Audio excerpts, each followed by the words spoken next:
crafty friends, and welcome to my first video of 2021. It's Donna here in Japan, and today I have a card for you using the gorgeous baby blue embossing folder from Paper Rose Studio.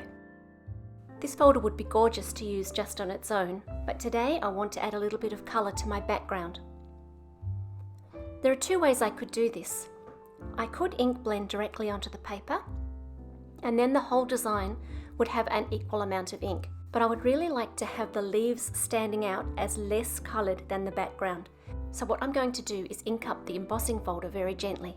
I'm using 3 colours of distress oxides, antique linen, tumbled glass and peeled paint. When I'm ink blending on paper, I often use the blender brushes these days. But for this job, I don't want something that's going to go down into the cracks and crevices. I want a flat surface so that I can very lightly ink just the very top, and that's what I'm doing here. Rather than rubbing, I'm just gently twisting my ink blender tool so that the background has colour on it, but the indents where the leaves are going to be don't.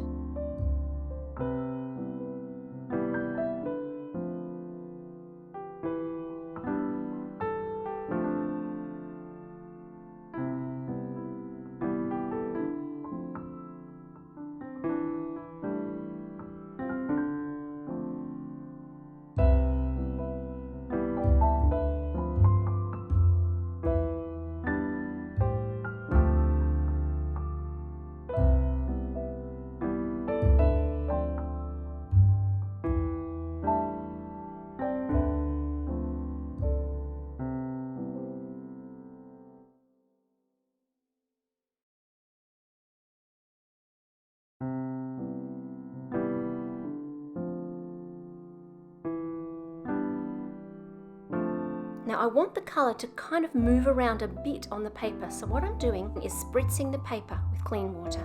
If I put the water straight onto the embossing folder, that ink's going to run down into the leaves, so I'm just doing it on the paper. Then I'm really carefully laying the paper down on the side that doesn't have the ink so that I don't shift it around. Once I'm happy with where it's lined up, I close the embossing folder and run that through my die cutting machine. And here's the resulting panel. I was perhaps a little bit heavier handed with my spritzing than I could have been, so I do have a bit of colour on those leaves, but there's still a definite distinction between the leaves and the spaces between them. This embossed panel is so gorgeous that I really don't want to cover up too much of it. So what I'm going to do is trim it down to be just smaller than my card base and then add a sentiment. The sentiment today is in 2 parts. The first part says sending. It's a die that has both the word and also a background. I've cut the background from vellum and the word sending from metallic gold cardstock. You'll notice that I stuck the little dot above the I on as soon as I cut that out because I lose those all the time. The second part, the word prayer, comes from the So Extra supporting sentiments from Paper Rose, and these are designed to work with the script dies. Paper Rose has a whole series of script dies with individual words. I have a couple in my stash at the moment and a couple more hopefully winging their way to me as we speak. And these supporting sentiments work with them so that you can put a range of different sentiments on your card. It's a great way to stretch your dies.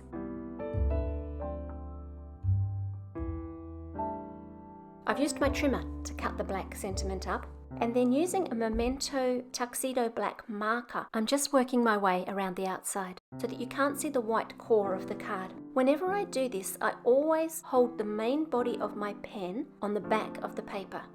And the reason is that I am a little prone to slipping, and if I'm holding it this way and I slip, I only scribble on the back of my piece of card, not on the front.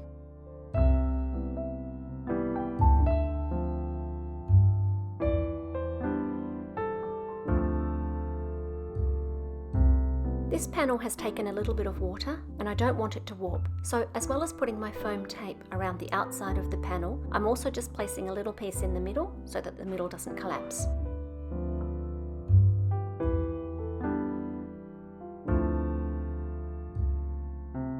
To adhere the sentiment, I'm putting the tiniest little dots of glue that I can possibly manage onto the back of the word sending. I'm trying to have none of the glue spread out to where there's only vellum, because vellum really shows up any adhesive that's sticking out. You'll notice that when I stuck the original word sending to the vellum, I used my finger to spread the glue so that none would squish out on the front.